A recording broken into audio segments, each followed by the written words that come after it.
Let's get started.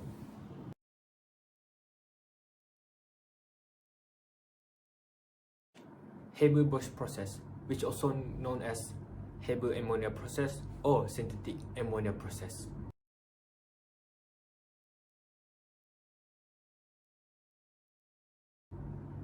Haber-Bosch process is invented by two well-known chemists. So the first one is Fritz Haber, a German physical chemist who won a Nobel Prize for Chemistry in 1918, and the second one is Carl Bosch, a German industrial chemist who also won the Nobel Prize for Chemistry in 1931.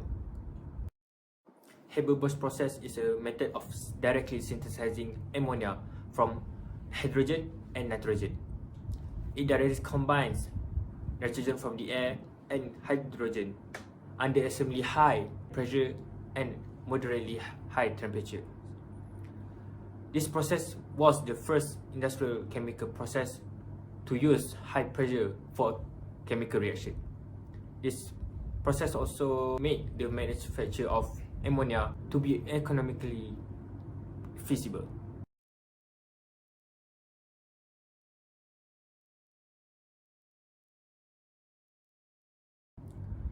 So I have attached a picture which shows how Haber-Bosch process works.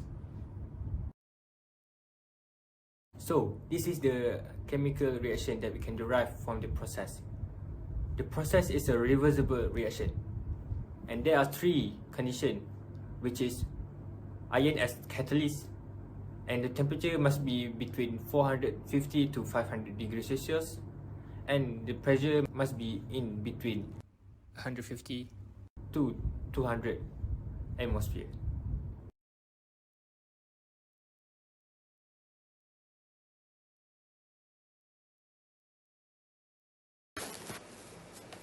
Hello there.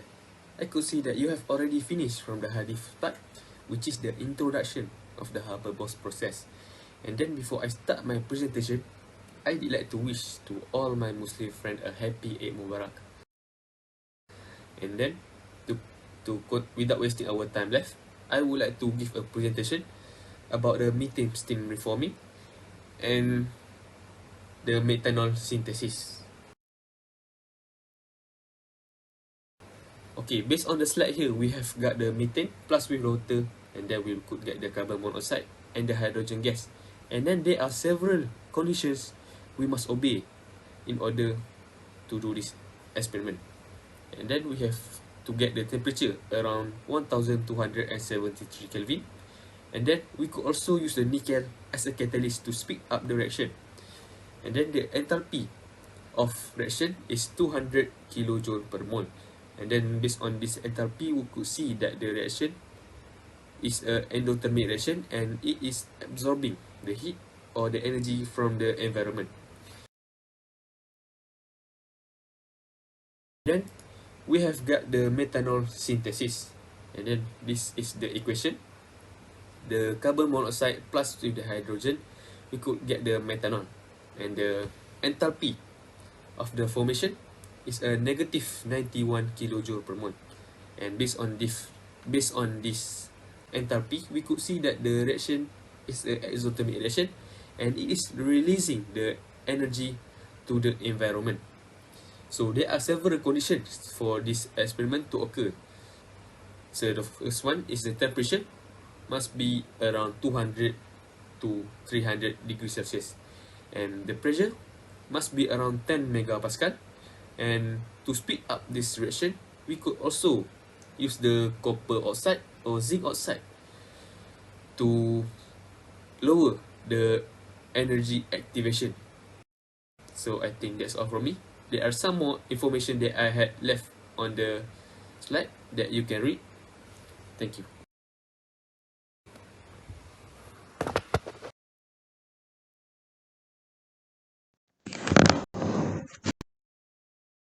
Hello, now we'll talk about the chemical equilibrium concept in this question.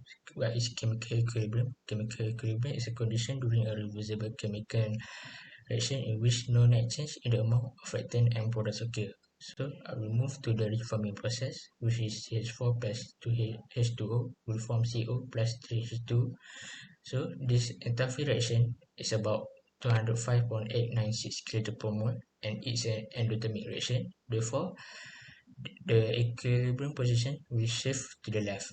Next, but the syngas reaction, which is CO plus 2H2 will form CH2OH, and the enthalpy of reaction for this reaction is negative 128.571 kg per mole, and it is an exothermic reaction. So the equilibrium position will shift to the right. Lastly, about the Haber process.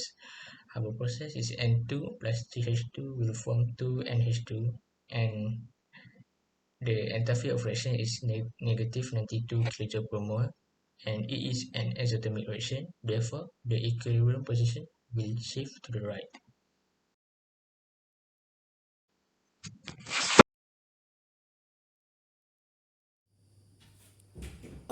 Hello everyone. Now we will see the molecular geometry of each molecule that involved in this reaction. So first of all, we have N2, that is nitrogen gas. So to start out, we have leaf structure here. So based on our leaf structure, we have triple bond and two lone pairs. We can really see the only geometry that is possible here is just a straight line, which means it has linear shape with an angle 180 degree between the bonds. Next, we have ammonia, which is NH3. First, look at the leaf structure. We want to visualize those three hydrogen and the lone pairs above the nitrogens. So, based on this, the shape of NH3 is trigonal pyramidal with an angle 107 degree. For hydrogen gas, this is the leaf structure for H2 and it is in a straight line, so the molecule geometry is linear with an angle 180 degree. I'm sorry, I just drink my water because next, we will see the molecular geometry of H2O, which is known as water. We have two lone pairs and the four steric numbers. So, we have a band molecular geometry for water.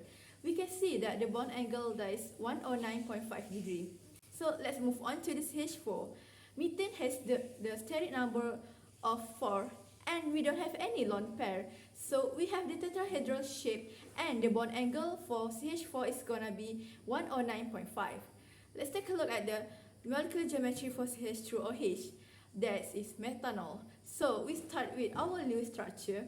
The central atom is the carbon. By looking at this, it gives us 4 steric numbers and there are 0 lone pairs, so it gives us tetrahedral shape with the angle 109.5. I'm sorry, I just drink my water because next, we will see the molecular geometry of H2O, which is known as water. We have two lone pairs and the four steric numbers. So we have a band molecular geometry for water. We can see that the bond angle is 109.5 degree. So let's move on to this H4.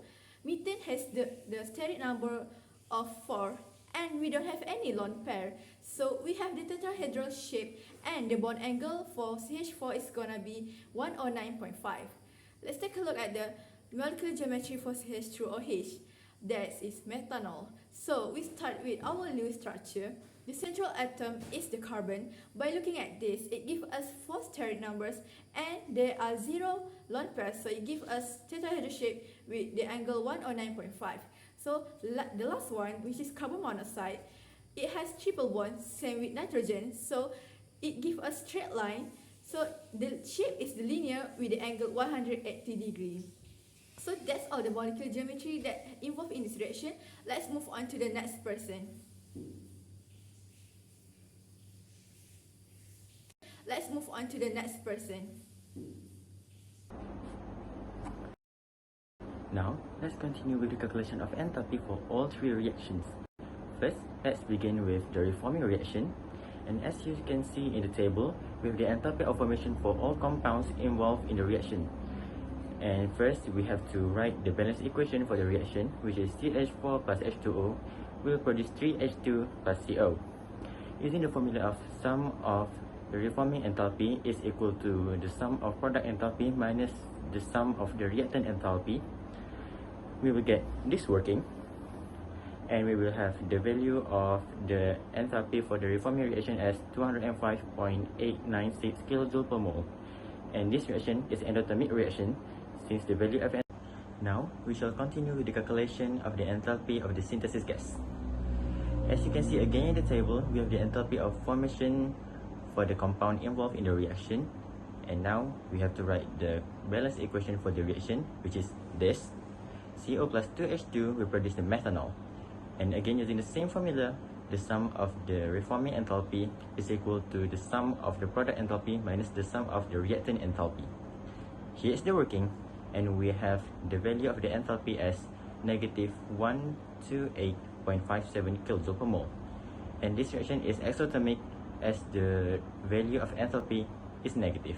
And here we have the shape of the graph of exothermic reaction. Finally, let's continue with the calculation of enthalpy for the Haber process, which is the most interesting process in my opinion because it involves natural gases such as hydrogen and nitrogen. As you can see in the table, the enthalpy of formation of hydrogen and nitrogen is actually 0, and as for ammonia, it is negative 46. Now let's write the balance equation for the reaction, which is 1/2 nitrogen plus 3/2 hydrogen will produce ammonia.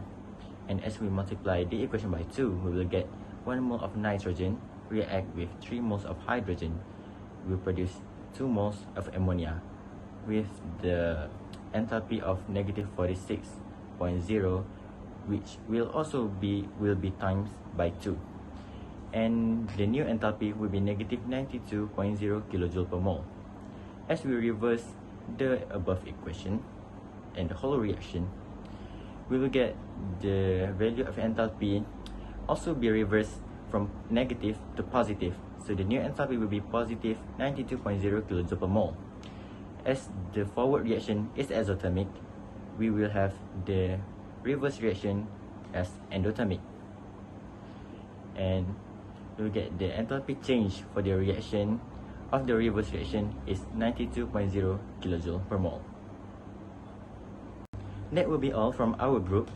I hope you enjoyed our video, and this is not the last time that you will see us.